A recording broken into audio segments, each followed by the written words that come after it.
in addition to that, he would choose 3 or 4 most talented students, and he would make them live in his house, teach them, educate them, and all of that for free.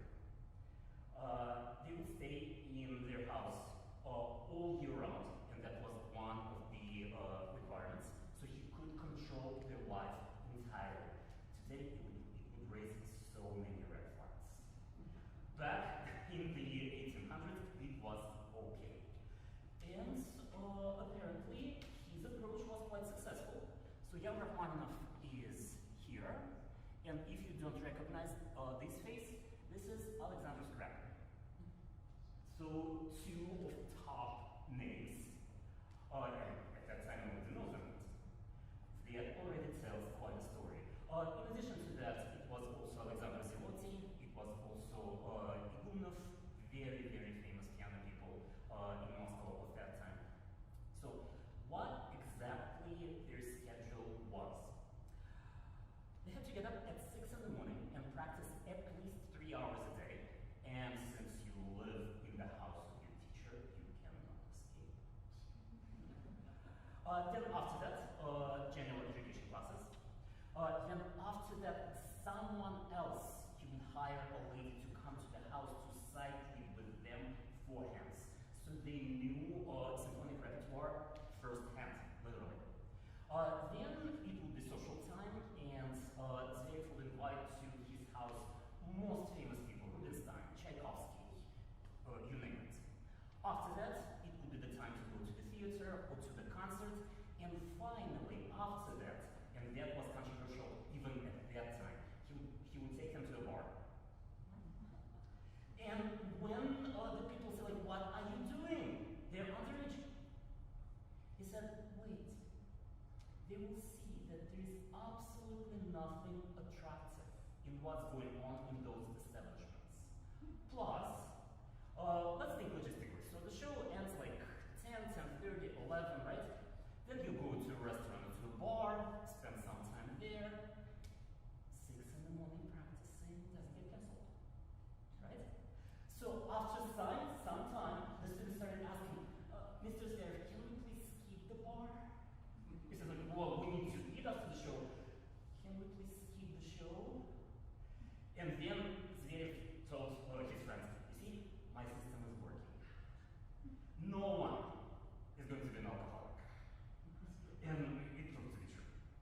So that was the time where Rachmaninov got the control over his life he needed to, and where he made an enormous progress as a pianist. And this is where he became a composer. And I'm going to start the program with a gavotte that he composed at the age of 14 while living at the Zverevs. While I'm playing, a little bit of an assignment.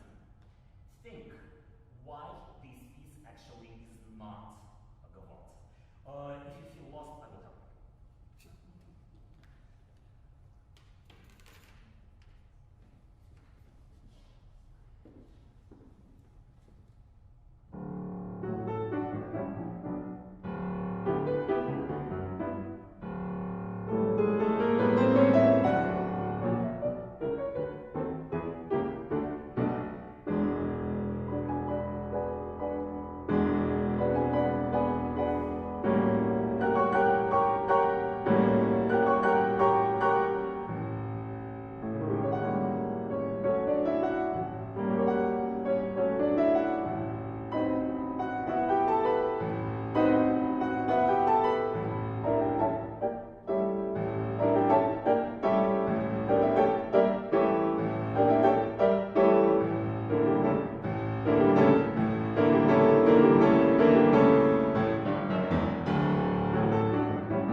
It is about 7-hour drive right now today from Moscow down south to very specific church named Sensofia.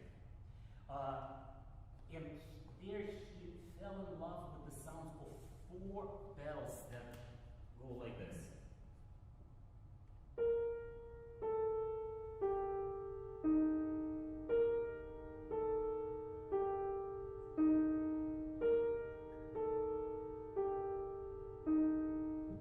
So B flat, A, G, E flat. I found that bell tower, the video of that bell tower in that specific church, in that specific city, but unfortunately those bells got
met each other many times.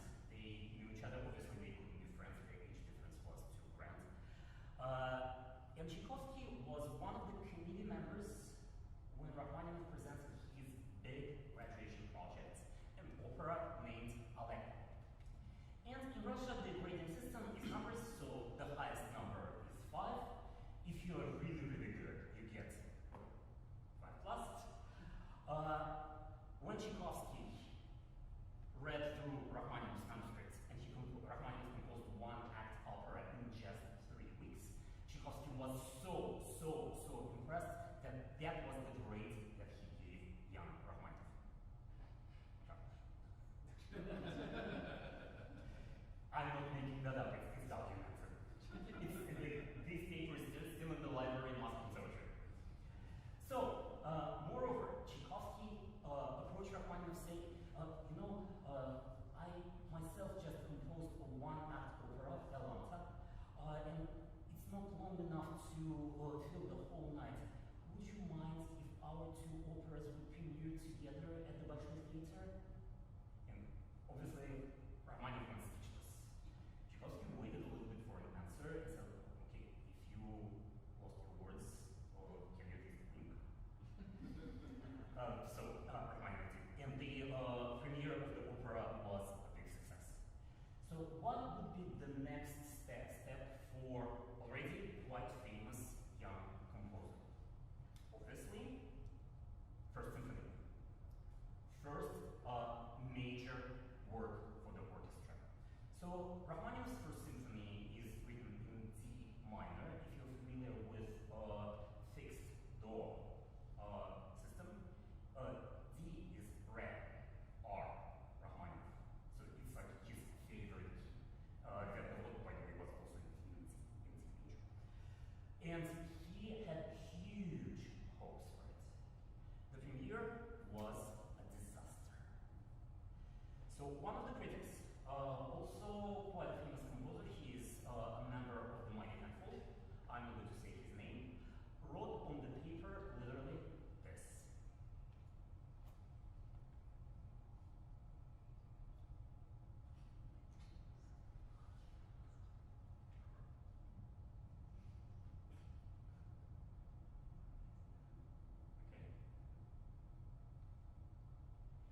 Can you imagine the reaction? So Rachmaninoff went into a major depression that lasted for almost 3 years.